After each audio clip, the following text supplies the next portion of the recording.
கர்த்தருடைய மகா பரிசுத்த நாமம் மகிமைப்படுவதாக. ரோமர் 8:26 ஆவியானவரும் நமது பலவீனங்களில் நமக்கு உதவி செய்கிறார். நாம் ஏற்றபடி வேண்டிக் கொள்ள வேண்டியது இன்னதென்று அறியாமல் இருக்கிறபடியால் ஆவியானவர் தாமே வாக்கு கடங்காத பெருமூச்சுகளோடு நமக்காய் வேண்டுதல் செய்கிறார் என்று வாசிக்கிறோம்.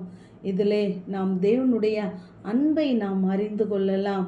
அந்த நமக்கென்று அருளப்பட்ட ஆவியானவர் நம்முடைய பலவீனங்களிலே நமக்கு உதவி செய்கிறதோடு மாத்திரமல்ல, நம்முடைய காரியங்களுக்காய் பிதாவின் சமூகத்திலே நமக்காய் வாக்கு கிடங்காத பெருமூச்சுகளோடு அவர் வேண்டுதல் செய்கிறவராயிருக்கிறார் என்று சொல்லி பார்க்கிறோம். அநேக நேரங்களிலே நம்முடைய சூழ்நிலைகளின் நிமித்தம் எப்படி ஜெபிப்பதென்று நாம் தெரியாமல் இருக்கலாம். ஆனால் தேவ சமூகத்திலே நாம் சொல்லுகிற ஒவ்வொரு வார்த்தைகளும், நாம் வடிக்கிற கண்ணீர்களும் தேவன் கிரியையாகவே பார்க்கிறார். அவைகளை நமக்கு மத்தியஸ்தராக இருந்து வாக்கு கடங்காத இந்த பெருமூச்சோடு கூட நமக்காய் பிதாவின் சமூகத்திலே அவர் வேண்டுதல் செய்கிறவராயிருக்கிறார். தேவ அன்பு நமக்காக எதையும் செய்ய போதுமானதாக இருக்கிறது.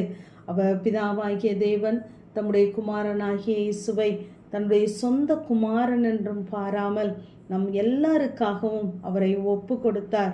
அவரையே ஒப்பு கொடுத்தவர் நமக்காக மற்ற எல்லாவற்றையும் அருளாதிருப்பது எப்படி என்று 32 நாம் வாசிக்கிறோம். ஆகவே நமக்காக யாவையும் செய்து முடிக்க அவர் போதுமானவராகவே இருக்கிறார். அதற்காகவே நம்மை அழைத்திருக்கிறார். நமக்காய் வேண்டுதல் செய்கிற தேவன் நம்மை எப்படி நடத்த வேண்டும் என்று அந்த ஆவியானவருக்கு தெரியும். ஆகவே நம்முடைய வாழ்க்கையில வருகிற எல்லா சூழ்நிலைகளும் நன்மைக்கு ஏதுவாகவே வருகிறது என்று நாம் நிச்சயித்து கொள்ள வேண்டும். அவருடைய தீர்மானத்தின்படியே நாம் அழைக்கப்பட்டு இருப்போமானால், நாம் தேவனிடத்தில் அன்பு கூறுவோமானால், நமக்கு நடைபெறுகிற எல்லாம் நன்மைக்கு ஏதுவாகவே நடக்கும் என்று 28 வாசிக்கிறோம். தேவன் நம்மை அழைத்திருக்கிறார், முன்குறித்திருக்கிறார். எதற்கென்றால் தேவன் எவர்களை முன்குறித்தாரோ அவர்களை தமது குமாரனுடைய சாயலுக்கு ஒப்பாயிருப்பதற்காகவே முன்குறித்தார் என்று 29 நாம் வாசிக்கிறோம். நாம் பாவிகளாய், சத்துருக்களாய், தூரமானவர்களாய், அந்நியர்களாய் இருந்தோம்.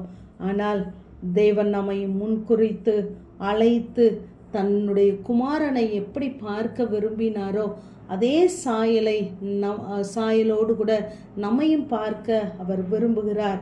அதற்காகவே அவர் முன்குறித்திருக்கிறார் என்று சொல்லி பார்க்கிறோம். தேவ அன்பை நாம் உண்மையாய் புரிந்து கொள்ளுகிறவர்களாய் இருக்க வேண்டும். அவர் நமக்காக சாபமானார் என்று கலாத்தியர் 3:13 வாசிக்கிறோம். நமக்காக பாவமானார் என்று 2 கொரிந்தியர் 5:21 நாம் வாசிக்கிறோம். நாம் நல்லவர்களாய் இருந்தால் நமக்காக ஒருவேளை மரிக்கலாம். ஆனால் நாம் பாவிகளாய் இருக்கும் பொழுதே கிறிஸ்து நமக்காக மரித்ததினால் தேவன் நம்மேல் வைத்த அன்பை விளங்க பண்ணுகிறார் என்று ரோமர் 5:8 நாம் வாசிக்கிறோம். ஆகவே நாம் ஒருவேளை பாவம் செய்து தேவ அன்பை நாம் புரிந்து கொள்ளாமல் தூரமாய் இருப்போமானால் நாம் தேவ சமூகத்திலே கிட்டி சேருவோம். 1 யோவான் 2:1 நீங்கள் பாவம் செய்யாதபடிக்கு இவைகளை எழுதுகிறேன் என்று சொல்லிவிட்டு ஒருவன் பாவம் செய்வானானால் நீதிபரராயிருக்கிற இயேசு கிறிஸ்து நமக்காக பிதாவினிடத்திலே பரிந்து பேசுகிறவராயிருக்கிறார் என்று வாசிக்கிறோம்.